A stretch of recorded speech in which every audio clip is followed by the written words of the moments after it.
It's Decision 2022. We have team coverage at the polls and at the watch parties. Tonight, how voters and candidates are feeling about this big day. Excitement is in the air here at the Rebecca Clayfish headquarters. What she said today while voting about President Trump's endorsement of likely her biggest opponent tonight. The latest shakeup in the Democratic U.S. Senate primary race, and Mandela Barnes supporters hoping for positive results here tonight. TMJ4 News at 5 starts now. Wisconsin is one of 5 states with a primary election today. Hundreds of thousands of voters across the state casting their ballots. If you've not yet cast yours, the polls are open until 8 o'clock. Our team is spread out at candidate watch parties. Stephanie Haynes in Waukesha, Ryan Jenkins in Oconomowoc. Ben Jordan downtown Milwaukee, and chief political reporter Charles Benson is live at Ronald Reagan High School, one of the voting locations on the south side. We begin with Charles. Yeah, good afternoon. We're seeing a few voters file in right now to Reagan High School to cast their ballot. But Election Day in Wisconsin has already been busy for hundreds of thousands of voters who have already filled out their absentee ballots. So let's go to the big board and look at those numbers. As of this morning, 385,000 voters across the state have received an absentee ballot in the mail. That allows them to vote early. There's no way to tell if that favors Republicans or Democratic candidates, even though it is a partisan primary. But let's take a look at this map right now, and we can see 295,000 absentee ballots have already been returned to the clerks. But here's something that jumps out at me. About 90,000 of those ballots have not yet been returned as of this morning. That's about 25% still out there. So you have until the polls close tonight to get that absentee ballot to your clerk's office. Republican Governor candidate Tim Michels is hosting a watch party in Waukesha, and that's where we find our Stephanie Haynes. Stephanie? Hi, Charles. Yep, we are right here near downtown Waukesha. Tim Michels' team putting the final touches on his setup behind me. His supporters will start to come in soon. They are eager to watch those election results come in. And then I'm told Tim Michels will come in with his family around 9 o'clock. So here's a little bit more about Tim Michels. He began his campaign in April. He is a businessman. He runs the largest construction company in the state. He got the endorsement of former President Donald Trump. And just last Friday, Trump hosted a rally for Michels at the Waukesha County Fairgrounds. This endorsement is really important to Michels. Here's what he said right after he voted this morning. I'm working for the hard-working, tax-paying, law-abiding citizens of Wisconsin. People find that so refreshing. People are energized to go out and vote for me today because they're tired of politics as usual. Michels did respond to the FBI search at Mar-a-Lago. He called it in a tweet a political witch hunt. And actually one of his campaign staffers here said they believe that news is actually helping their campaign today. We'll see what happens tonight. But for now, live in Waukesha, Stephanie Haynes, TMJ4 News.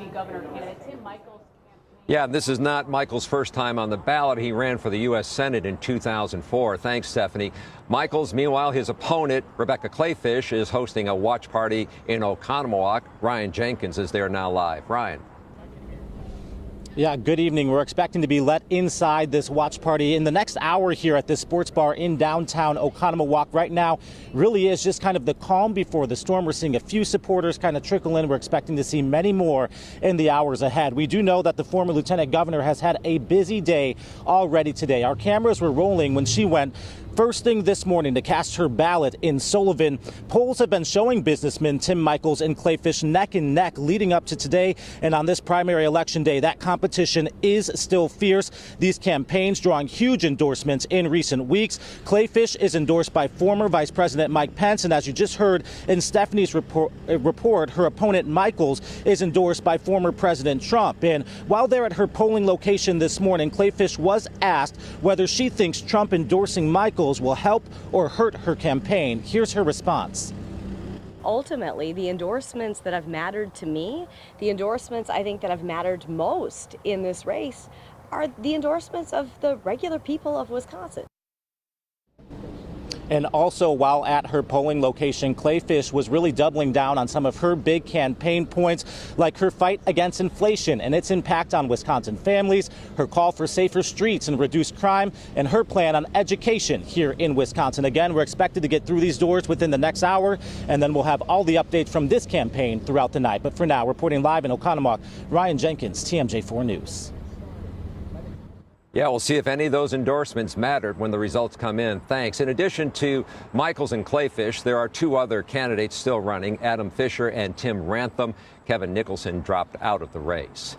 The second major race tonight, the Democratic primary challenge to challenge Senator Ron Johnson. These are the candidates still in the running: Mandela Barnes, Ku Lee, Stephen Olakara, Peter Pekarsky, and Darrell Williams. Ben Jordan now joins us live from Mandela Barnes' watch party in downtown Milwaukee. Ben? Charles, Lieutenant Governor Mandela Barnes cast his ballot today at a school in Milwaukee. His campaign staff says he then went to the Wisconsin State Fair to greet voters and talk about the issues.